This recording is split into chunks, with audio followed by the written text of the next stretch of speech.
The Dallas Cowboys season is not over. Yes, the Cowboys lose to the Detroit Lions last night, 44-30, but that's not the end of the world. They kept showing on the screen that the Cowboys, with a loss, would drop down to 9% chance of making the playoffs.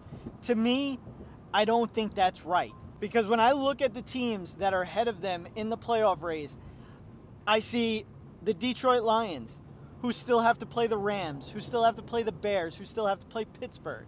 I see Philadelphia, who still has 2 against Washington, which, to be honest with you, I wouldn't be surprised if they split. They also have 1 against the Chargers, which is going to be a tougher game.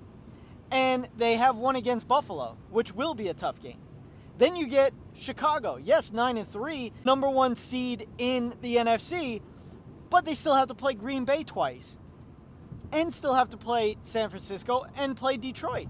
Green Bay still has to play Chicago twice. They still have Denver and they still have Baltimore. San Francisco, they have Indy, Chicago, and Seattle, which honestly, I feel like Seattle's the best team in the NFC. So I don't think it's the end of the world. I didn't really expect the Cowboys to go 3-0 in that 3-game span between Philly, Kansas City, and Detroit. I thought 2-1 was perfect, actually. But some reaction to the game, to be honest with you, special teams was horrendous.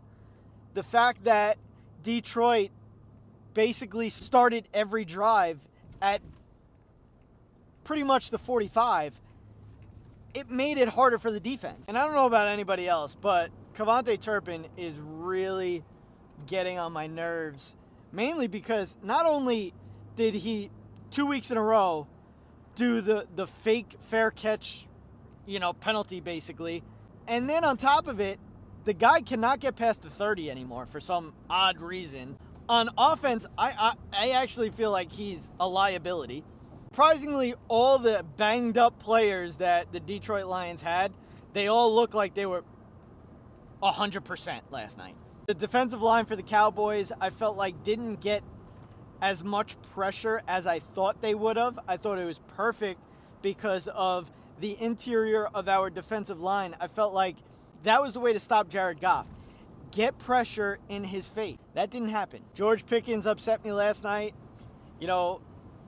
To jog out plays, to jog out routes like that, especially after losing CD, like this was your time. This was your time to show, like, hey, listen, I can pick up the burden.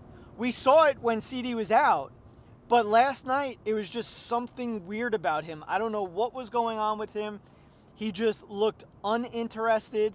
I know we all heard Richard Sherman last night just kind of rip him. It was just something very weird with George Pickens. Before the game, I basically said this is a revenge game for the Dallas Cowboys because Detroit kind of ran it up on them the last game last year in Week 6, put 47 on their head where they only scored 9 points. So I felt like this was kind of a pride thing. Like, hey, listen, we just got 47 put on us last year. Now it's time to show exactly what we're about. Let's get back at them. Let's get some revenge and do what we were doing the previous 3 weeks. But that also didn't happen.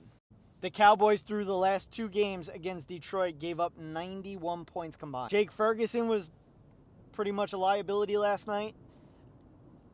Between flags, he fumbled. It wasn't great for Jake Ferguson. I haven't had an issue with Brian Schottenheimer all season, although I did feel like last night he was a bit out-coached by Dan Campbell.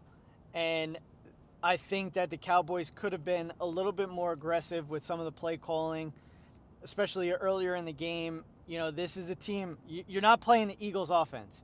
You're not going to hold them down to 0 points for a whole half. That's not going to happen with the Detroit Lions. They're too good of an offense. So to me, you can't settle for field goals against that team. You can't. My fear heading into that game was the speed of Jahmyr Gibbs and the speed of Jamison Williams. I felt like, though, the Xavier Worthy and Rashee Rice the previous week matchup was a perfect practice for going up against Jameson Williams. Obviously, that was totally wrong on my part because Jameson Williams basically tore up the Cowboys defense. Amon-Ra St. Brown looked like he was fine. And Jahmyr Gibbs, although they did stop him in the run game, I mean, the Detroit Lions picked on our linebackers. Why Kenneth Murray is still on the goddamn field, I don't know why. And this is a time where you go out and make a trade for Logan Wilson. Put him in the game. Take Kenneth Murray off the field. Cowboys get an extended break. I think that's going to help with CeeDee Lamb and the concussion. But they get an extended break. What they did in the last 4 games, though, is pretty remarkable. You have 4 games in 17 days. You come out with 3 wins out of it. I mean, I take that. I take that. Although we did dig ourselves a very deep hole the previous, prior to the bye week, it's still there. The extended break will help. They got about 9 days now before their next game against Minnesota. I think everything's going to be all right. The Cowboys should win out, and it's going to come down to obviously needing help, but it's definitely a very high possibility that happens. But all we can do right now is go out, do their job, get wins, and then just sit back and pray. This is Running Up the Score.